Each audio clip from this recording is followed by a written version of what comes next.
കൊല്ലത്ത് 5 മുതൽ 7 വരെ സീറ്റ് നേടുമെന്ന് ജില്ലാ കോൺഗ്രസ് നേതൃത്വത്തിന്റെ വിലയിരുത്തൽ. 5 സീറ്റുകളിൽ വിജയം ഉറപ്പ്. UDF തരംഗമുണ്ടായാൽ 3 മന്ത്രിമാർ പരാജയപ്പെടുമെന്നും കോൺഗ്രസ് വിലയിരുത്തുന്നു. പത്തനാപുരത്തും കൊട്ടാരക്കരയിലും അട്ടിമറി വിജയമുണ്ടാകും. കൊല്ലം നേടിയാൽ കേരളം നേടുമെന്ന ചരിത്രം ആവർത്തിക്കുമെന്നും DCC പ്രസിഡന്റ് രാജേന്ദ്ര പ്രസാദ് അമൃത വാർത്തകളോട് പ്രതികരിച്ചു. കൊല്ലത്ത് ഇത്തവണ 5 മുതൽ 7 സീറ്റ് വരെ നേടുമെന്നാണ് ജില്ലാ കോൺഗ്രസ് നേതൃത്വത്തിന്റെ വിലയിരുത്തൽ. DCC പ്രസിഡന്റ് രാജേന്ദ്ര പ്രസാദ് ഉണ്ട്. സർ, എങ്ങനെയുണ്ടാകും ഇത്തവണത്തെ ഒരു പ്രതീക്ഷകളൊന്ന് പങ്കുവെക്കാമോ? ഞങ്ങൾ വലിയ ശുഭാപ്തി വിശ്വാസത്തിലാണ്, പല കാരണങ്ങൾ കൊണ്ട്. കഴിഞ്ഞ തെരഞ്ഞെടുപ്പിൽ ഞങ്ങൾക്ക് കൊല്ലത്ത് 2 സീറ്റാണ് ഉണ്ടായിരുന്നത്, കരുനാഗപ്പള്ളി കുണ്ട്ര, PC വിശ്വനാഥും CR മഹേഷും. ആ 2 സീറ്റുകളെ അനായാസം ഞങ്ങൾ ജയിച്ചു വരും. ഭൂരിപക്ഷം ഇപ്പോൾ വർദ്ധിക്കാനാണ് സാധ്യത. കഴിഞ്ഞ തവണ വളരെ ചെറിയ മാർജിനിൽ തോറ്റ 3 സീറ്റുകളുണ്ട്. 1000 ചവറ. ഇത്തവണ നല്ല ഭൂരിപക്ഷത്തിൽ ആ സീറ്റ് ഞങ്ങൾ ജയിക്കാൻ പോവുകയാണ്. കൊല്ലം കഴിഞ്ഞ 5 വർഷക്കാലമായി ബിന്ദു കൃഷ്ണ കൊല്ലത്തെ ജനങ്ങളുമായിട്ട് ഉണ്ടാക്കിയിട്ടുള്ള ഇടപെടലുകൾ, ബന്ധങ്ങൾ, അത് വലിയ പ്രതീക്ഷയാണ് ഞങ്ങൾക്ക് നൽകിയിട്ടുള്ളത്. കൊല്ലം സീറ്റ് ഞങ്ങൾ ഷുവറായി കണക്കാക്കുന്നു. 3ാമത്തെ സീറ്റ് കുന്നത്തൂരാണ്.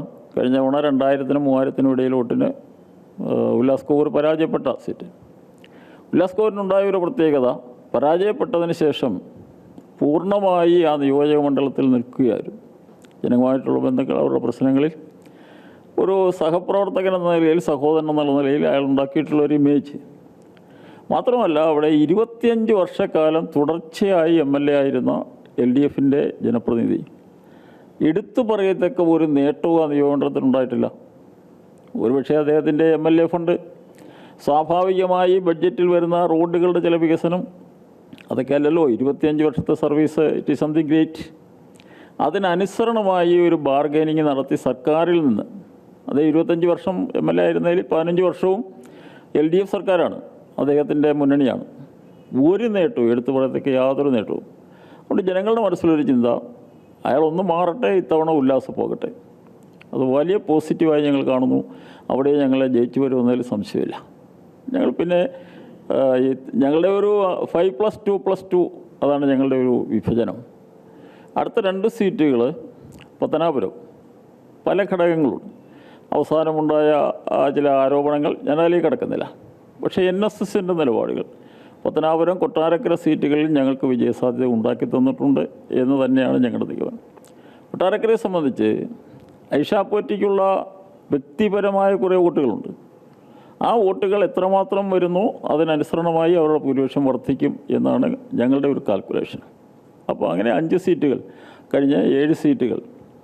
പിന്നെ ഉള്ളത് ചടയമംഗലം. അവിടെ സ്ഥാനാർത്ഥിയുടെ നെഗറ്റീവ്സ് ഒരുപാടുണ്ട്, മന്ത്രിയുടെ നെഗറ്റീവ്സ്. അവിടെ പാർട്ടി അവസാനം ഒറ്റക്കെട്ടായിരുന്നു. ആദ്യം ചില സ്വാരസ്യങ്ങൾ സ്വാഭാവികമാണ്. കോൺഗ്രസ് പോലെ ഒരു ജനാധിപത്യ പാർട്ടിയിൽ ഇറ്റ് ഈസ് ക്വൈറ്റ് നാച്ചുറൽ. പക്ഷെ അതെല്ലാം പരിഹരിച്ച് M.M. നാസീറിന് അവിടെ ഒറ്റക്കെട്ടായി പാർട്ടിയെയും മുന്നണിയെയും കൊണ്ടുപോകാൻ കഴിഞ്ഞു. വലിയ ശുഭപ്രതീക്ഷ ആ നിയോജകമണ്ഡലത്തെ ഞങ്ങൾ കാഴ്ചവെക്കുക.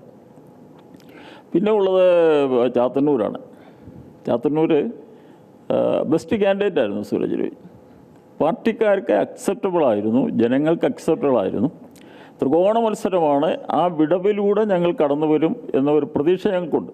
ഞങ്ങളത് ഷുവർ സീറ്റായിട്ട് കണക്കാക്കിയിട്ടില്ല. പിന്നെ പുനലൂരിൽ ഞങ്ങൾക്ക് ഒരുപാട് ഡ്രോബാക്സ് ഉണ്ട്, ഞങ്ങൾ മറച്ചു വെക്കുന്നില്ല.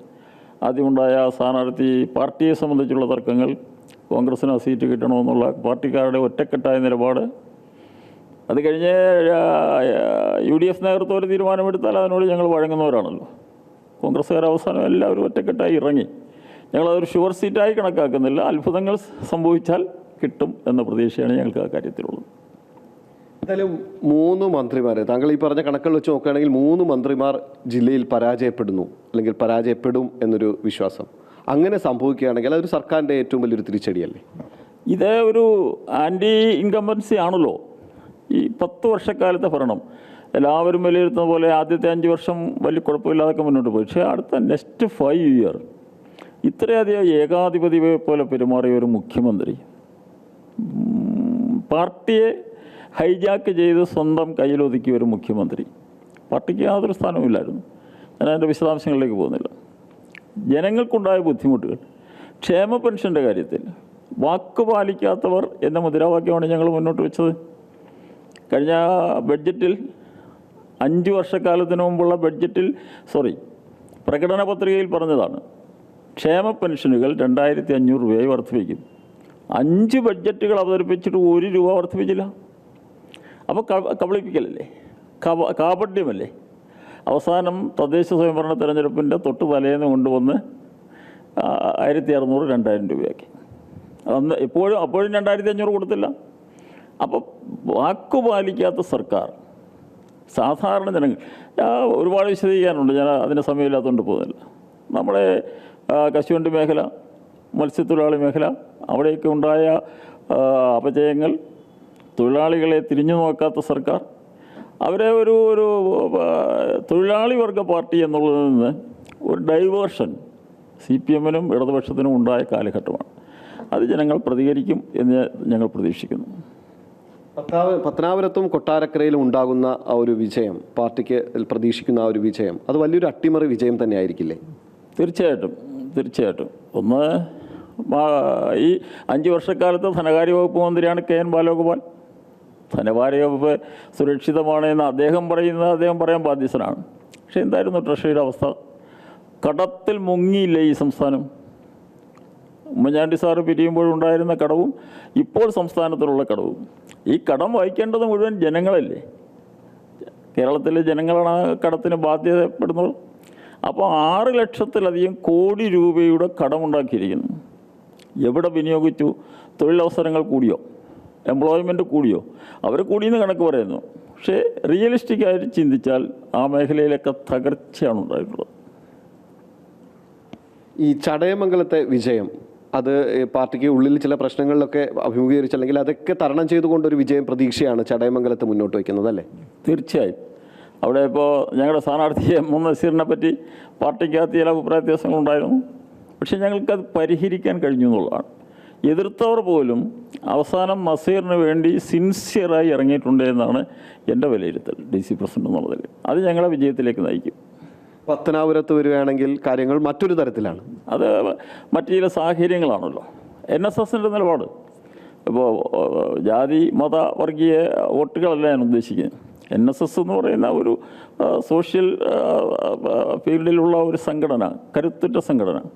ആ സംഘടനയുടെ അതൃപ്തിക്ക് കാരണക്കാരനായി ഗണേഷ് കുമാറിന് മാറേണ്ടി വന്നു എന്ന് പറഞ്ഞാൽ വലിയ തിരിച്ചടി ഉണ്ടാവും.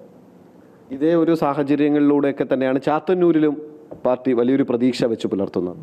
ഞങ്ങളവിടെ ഈ ത്രികോണ മത്സരത്തിൽ ഞാൻ ഒരു സ്ഥാനാർത്ഥിയും കുറച്ച് കാണുന്നില്ല. പക്ഷേ CPIയുടെ ഇപ്പോഴത്തെ സ്ഥാനാർത്ഥിയോട് കോമ്പീറ്റ് ചെയ്യാൻ കഴിയുന്ന ആളാണ് സൂരജ് രവി എന്ന് തന്നെയാണ് എൻ്റെ വിശ്വാസം.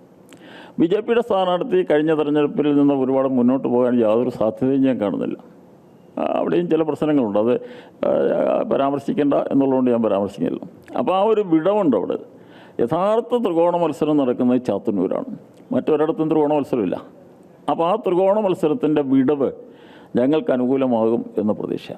തീർച്ചയായും ഇടതുപക്ഷം നല്ലൊരു കോമ്പറ്റീറ്ററായ അല്ലെങ്കിൽ നല്ലൊരു മത്സരം പ്രതീക്ഷിക്കുന്ന പല മണ്ഡലങ്ങളിലും, ഒപ്പം തന്നെ BJP പല മണ്ഡലങ്ങളിലും ഒരു ശക്തമായ മുന്നറിയിപ്പ് കൂടി നൽകിക്കൊണ്ടാണ് ഇത്തവണ തെരഞ്ഞെടുപ്പിനെ നേരിട്ടത്. അതിനെ എങ്ങനെ കാണുന്നു?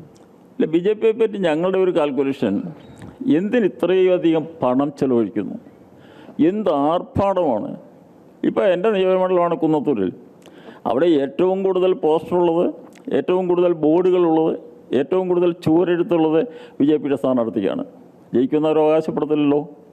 അപ്പോൾ പണാധിപത്യം പൊളിറ്റിക്കൽ രംഗത്തെ BJP കടത്തിക്കൊണ്ടുവരുന്നത് അപകടകരമാണ് നമ്മുടെ ജനാധിപത്യത്തിന്. കരുനാഗപ്പള്ളി അത് തന്നെയാണ് സ്ഥിതി. BJPയുടെ സ്ഥാനാർത്ഥിയുടെ ഒരു ആഡംബരപൂർവമായ പ്രകടനം അത് ജനാധിപത്യത്തിന് വളരെ ദോഷകരമാണ് എന്ന വ്യക്തിപരമായ എൻ്റെ ഒരു അഭിപ്രായം. നിയമസഭാ ചരിത്രം പരിശോധിക്കുകയാണെങ്കിൽ കൊല്ലത്തെ സീറ്റ് അത് കൂടുതൽ ആര് നേടും എന്നതിനെ ആശ്രയിച്ചിരിക്കും കേരളത്തിൻ്റെ മുഴുവൻ ഒരു ഭരണ സാന്നിധ്യം അല്ലെങ്കിൽ സാന്നിധ്യം വഹിക്കാനുള്ള ആ ഒരു മുന്നോട്ട് പോക്ക് എന്ന് പറയുന്നുണ്ട്. അതിനെ നമുക്ക് ഈ ഒരു അവസരത്തിൽ മുകളിലേക്ക് എടുക്കാമോ, അല്ലെങ്കിൽ അത് ഈ ഒരു രാഷ്ട്രീയ സാഹചര്യത്തിൽ പ്രാധാന്യമുണ്ടോ അതിന്? തീർച്ചയായിട്ടും ഒരു രാഷ്ട്രീയ വിദ്യാർത്ഥികൾ പഠിച്ച് അവതരിപ്പിച്ചിട്ടുള്ള അവരുടെ നിഗമനങ്ങൾ ഇതിനെ സാധൂകരിക്കുന്നുണ്ട്. കൊല്ലം, പ്രത്യേകിച്ച് തെക്കൻ കേരളം, തിരുവനന്തപുരം, കൊല്ലം ജില്ലകളിൽ എന്ന് UDF കൂടുതൽ MLA-മാരെ ഉണ്ടാക്കിയിട്ടുണ്ടോ അന്നെല്ലാം UDF അധികാരത്തിൽ വന്നിട്ടുണ്ട്. ആ ചരിത്രം ആവർത്തിക്കാൻ പോകുന്നു. കൊല്ലത്ത് ഏറ്റവും കൂടുതൽ MLA-മാരുണ്ടാകും, UDF അധികാരത്തിൽ വരും. തീർച്ചയായും അതുതന്നെയാണ് ജില്ലാ കോൺഗ്രസ് നേതൃത്വത്തിന്റെ പ്രതീക്ഷ. ജില്ലയിൽ കൂടുതൽ സീറ്റുകൾ കോൺഗ്രസ് നേടും. അതോടൊപ്പം തന്നെ കേരളത്തിന്റെ ഭരണ സാന്നിധ്യം ഇത്തവണ UDF അല്ലെങ്കിൽ അത്തരത്തിൽ UDF മുന്നോട്ട് കൊണ്ടുപോകുമെന്ന് തന്നെയാണ് DCC പ്രസിഡന്റ് പറയുന്നത്. പ്രദീപ് ബാളത്തുങ്കലിനൊപ്പം സുധീഷ്, അമൃത ന്യൂസ്, കൊല്ലം.